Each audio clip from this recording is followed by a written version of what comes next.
생각을 하고 저도 그렇습니다. 그렇게 생각을 하고 있고 그러니까 제가 심판형 대표가 되겠다고 얘기를 했거든요. 경선 관리에 있어서는. 그 제가 심판을 잘 볼 겁니다. 지금. 예. 제가 만약 심판을 잘못 봐서 이 판이 깨어지면 천하의 역적이 제가 되는 겁니다. 한나라당이 정권 창출을 해야 되는 이런 역사적인 순간에 대표를 잘못 뽑아서 당이 깨어졌다. 당이 붕괴가 생겨서 경선도 제대로 못했다. 전적으로 제 책임입니다. 그래서 제가 그런 책임을 져야 되는데 제가 경솔하게 행동할 수 있겠습니까? 저는 정말 공평하게 잘할 생각입니다. 정말 들어보니까요, 예상과는 달리 상당히 박진감 넘치는 단어들과 되게 당이 역동적으로 바뀔 수도 있겠다는 생각이 되게 많이 들거든요. 대화를 나누면서. 이번 경선 때 강 대표께서는 그 여론조사에서 3위를 하셨습니다. 예.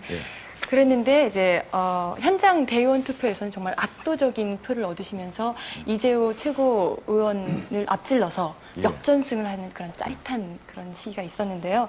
이를 놓고 일부에서는 한나라당의 그 당심이 민심과 이렇게 좀 거꾸로 간 것이 아니냐 그런 얘기를 하거든요. 이런 이야기에 대해서 어떻게 생각하시나요? 그거는 걱정하실 필요가 없다 생각합니다. 왜냐하면 그 대통령 후보를 뽑을 때 그렇게 되면 안 된다고 봅니다, 제가.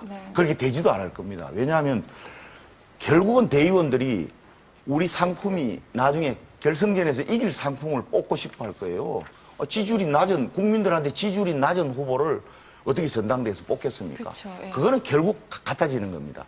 그런데 당대표 뽑는 정도의 이 리그는 소위 그 대통령 후보 뽑는 것이 메이저리그라고 그러면 이건 마이너리그 비슷한 거예요. 그러니까 국민들이 잘 모릅니다. 국민이 잘 몰라요. 강재섭이가 누군지. 요새 TV에 며칠간 열심히 나온 사람을 아는 거예요. 그러니까 이재호 후보는 최근에 6개월간 원내대표를 저는 작년에 1년간 했거든. 9개월간 했는데 6개월간 놀고 있으니까 TV에 안 나오니까 모르는 거예요. 또 금세 잊어버리는 거예요.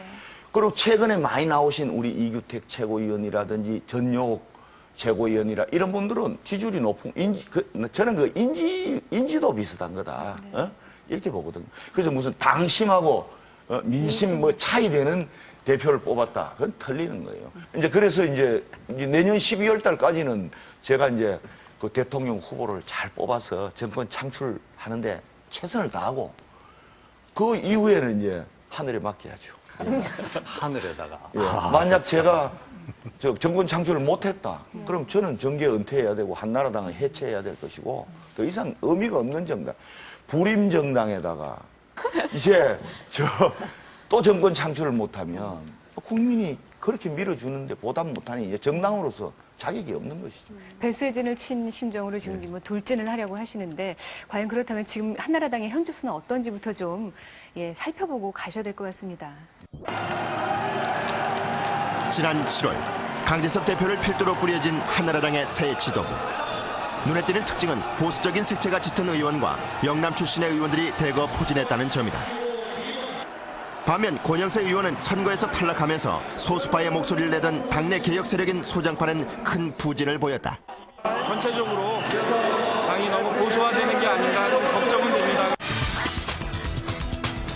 이 같은 한나라당의 새 지도부 구성을 놓고 일각에서는 도로 민정당이 된 것 아니냐며 당이 과거로 회귀하고 있다는 비판이 잇따라 쏟아져 나왔다.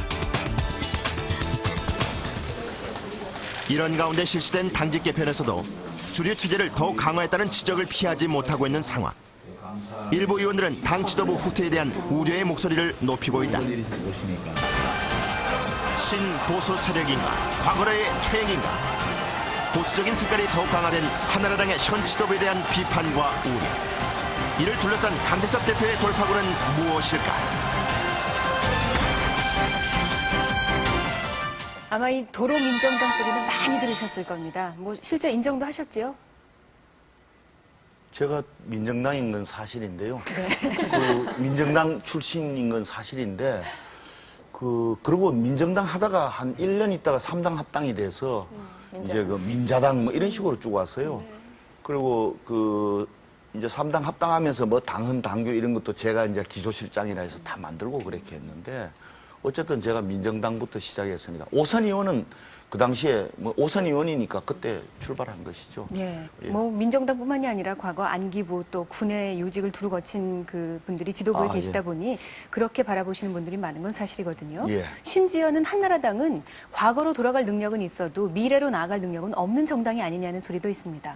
그거는 전혀 생각이 다릅니다. 왜냐하면 열린 우리당은 맨날 과거사나 캐자 그러면서 과거사법이나 만들고 뭐 하고 계속 과거 일에 몰두하는 정당이고 우리는 정말 미래로 가자.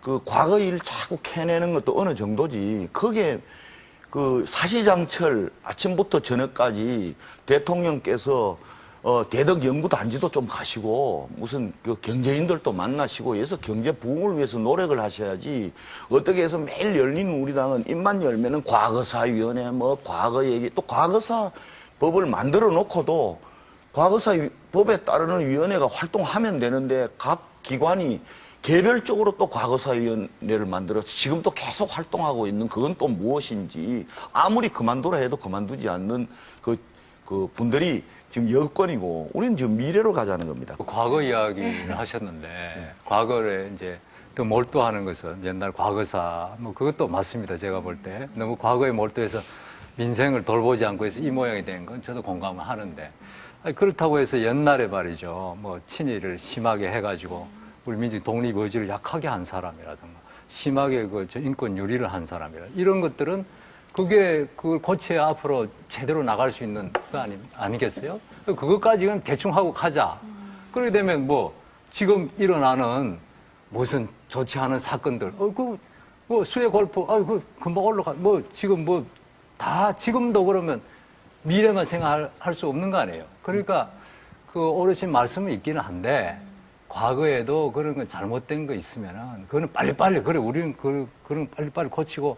가자. 같이 그걸 협조해서 가야 되는 것이 미래로 가는 것이지 그걸 안 하겠다고 옛날에 좋았다 그래서 가만히 그냥 악자같이 안 하라고 그러니까 그런 점이 있거든요. 그런 점을 같이 생각을 해 주시면 좋겠어요. 아, 그럼 옳으신 말씀. 그래서 제가 작년에 원내 대표할 때 그 과거사법은 우리가 여야가 합의해서 통과시켰습니다. 근데 지금 말씀대로 뭐 과거에 좀 친일 뭐 부역한 사람들 이런 사람들 밝혀내야죠. 그렇기 때문에 그 과거사법은 여야가 합의해서 작년 4월 국회 때 제가 원내대표할 때 그건 통과를 시켰습니다. 그래서 그건 당연히 맞는 말씀이고 제가 하는 건 아마 큰 선에서 좀 과거로 보다 미래로 가자. 열받으셔서 하니까 또 재미가 있네. 그런 면이 또 있다는 걸 예, 아시고 맞습니다. 예. 그걸 같이 시원시원하게 억울한 일도 같이 풀어주고 해야죠. 예, 맞습니다. 그리고 또 이제 조금 돌리면은 강재섭 대표께서 가만히 이렇게 보시면은 1970년 23살 나이에 사법시험에 합격해서 이후 광주, 부산, 대구, 서울 지검에 검사를 지내셨네요. 참 내가 23살 때 난 뭐 했나 싶어. 정말 대단하십니다. 대단하시고. 그리고 1980년 32 나이에 청와대에 들어가셨고 이것도 참 대단하시고 85년에는 안기부 제2특보실 분석연구실장을 또 지내셨어요. 좀 무섭습니다. 이게 약간 건강하기도 하고. 그때 내 무서운 일 하나도 안 했으니까 걱정 마세요. 그래도, 아이고, 참. 당시 이제 시대상으로 볼 때 이 군부 권력하고 민주화 세력이 그때 치열하게 대결을 했었는데 그때 그걸 옆에 가까이서 보고 체험하시고 하셨는데 그런 시절에 군부 정권에서 일하시면서 무슨 갈등 같은 거라든가 뭐 심적으로 어려움이나 이런 것들은 없으셨어요? 아니, 이제 물으시니까 답변을 하는데 제가 사법시험 합격하고 이제 군대